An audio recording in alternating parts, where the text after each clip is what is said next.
The big story at this hour, Sri Lankan Prime Minister Ranil Wickremesinghe has been sacked. The former President Mahinda Rajapaksa has taken over as the Prime Minister.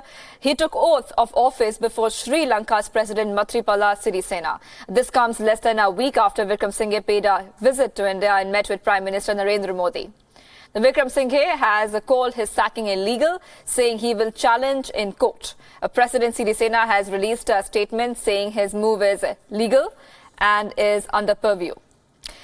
The sudden change of guard comes after reports had emerged that Wickremesinghe and President Sirisena were not getting along. A report last week had claimed that both of them had a heated argument over a port project. The two leaders had a dispute over India's proposal to invest in a seaport. Now to the man who has taken charge. Mahinda Rajapaksa served as Sri Lanka's president for 2 terms. He was defeated by President Sirisena in the 2015 elections. Several experts say that he could be an important ally of China in 2018. A report in the New York Times had claimed that Rajapaksa had received Chinese cash during the 2015 poll race. Reportedly, these funds were meant for infrastructure development in Sri Lanka, but they were used for Rajapaksa's campaign activities.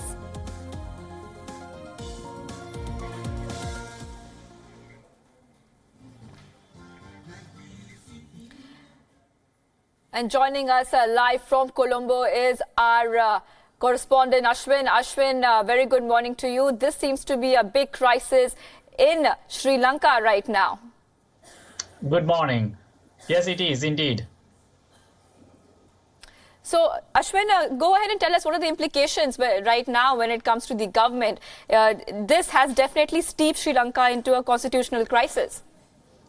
Exactly, because yesterday afternoon, to be precise, last night evening, incumbent President Maithripala Sirisena issued a gazette notification removing Prime Minister Ranil Wickremesinghe, and another gazette notification was issued immediately after that, appointing the new Prime Minister Mahinda Rajapaksa. So, in other words, which means the government press is under the control of President. But this has happened despite opponents saying that he had no power to do so under the Constitution. Exactly. Some of those analysts' legal opinion is that he has no power, but the situation is getting worse.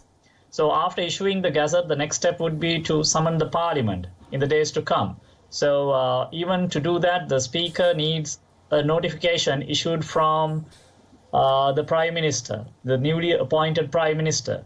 Right. And you know what's so interesting here, Ashwin, if you could explain to us that what really led to this change of guard? Why was the decision taken in the first place? Because we know that there was some disagreement when it came to a port. And we also know that the new appointee is called a Chinaman. Well, when the presidential election took place somewhere in January 2015, President Maithripala Sirisena was elected, and later on the UNP-backed front, of course, won 106 seats in the parliament. Then thereafter certain incidents took place. For an example, the bond scam. That was the first point. The relationship between the President Sirisena and Prime Minister Ranil Wickremesinghe strained.